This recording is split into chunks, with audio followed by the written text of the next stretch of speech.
Hi traders, I just want to bring to your attention a potential buy the dip opportunity on the US dollar versus the South African rands. As you can see here, ever since 2011, the US dollar rand has been trending upwards, key higher highs and higher lows. We've got great order angle and separation between the 20 and the 50 and the 200 exponential moving averages. So of course the bias is long, given that the overall bias is up. So why are we trading it at this very point here? Well, last week closed as a bullish pin bar reversal after a complex retracement. As you can see here, it wasn't a straight pullback followed by an acceleration. We had essentially a pullback followed by a false move to the upside followed by another pullback. A lot of retail traders will be thinking, uh-oh, we're at a reversal point here. We're looking to trade this as a reversal.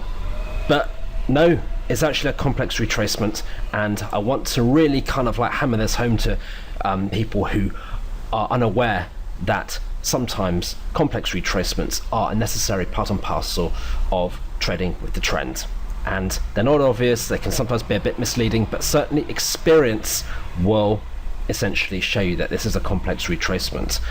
What is curious about this one is the fact that we've got exactly the same technical formation for a long, buying this dip in this upward trend as we did when we were trading dollar CAD pretty much to the week this time last year.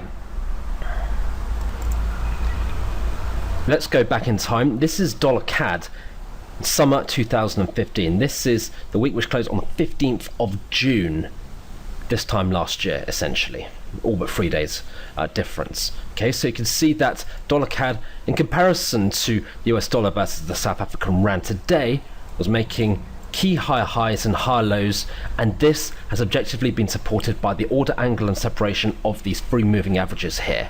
We had, after a complex retracement, after a pullback, we had a lower high and the potential acceleration point of a double bottom formation, characterized by the close of a bullish pin bar reversal on the weekly. Now this is exactly the same formation for a long as we currently have on the US dollar versus the rand. Okay, so what we did was we placed our entry above the high, stop loss below the bar, which took out the high of our activated bar, our signal bar, the bullish pin bar reversal here, and we went long. We had a great tight entry and we had good upside action, with our first target being the previous swing high. Our clients made a very good gain off this one, and the market, lo and behold, went upwards. The US dollar strengthened against the Canadian dollar, and this was no small measure a correlation down to the falling oil prices as well. Okay, so history does repeat itself, certainly when we look at technical nuances like this, and as we're trading with the trend, we've got the smart money in our favor. So you can see the similarities here. Got US dollar CAD here, feast your eyes over this. Got US dollar CAD here this time last year, and now we've got US dollar versus the South African rand here. I challenge you to find the difference really in terms of the technical setup.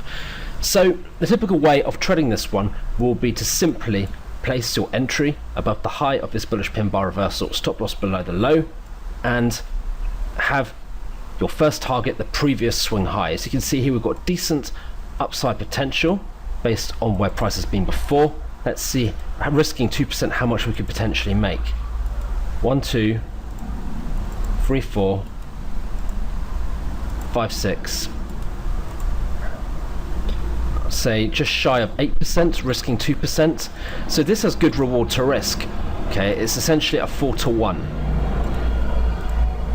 And if equities do fall, and the clues are very much in the formation or the position of the Dow and the S&P at the moment, then the US dollar will typically rise as money goes to safety. We have essentially risk off, where investors are seeking safer places for their money to be parked. Okay, so this is the US dollar versus the South African rand. Happy trading, folks.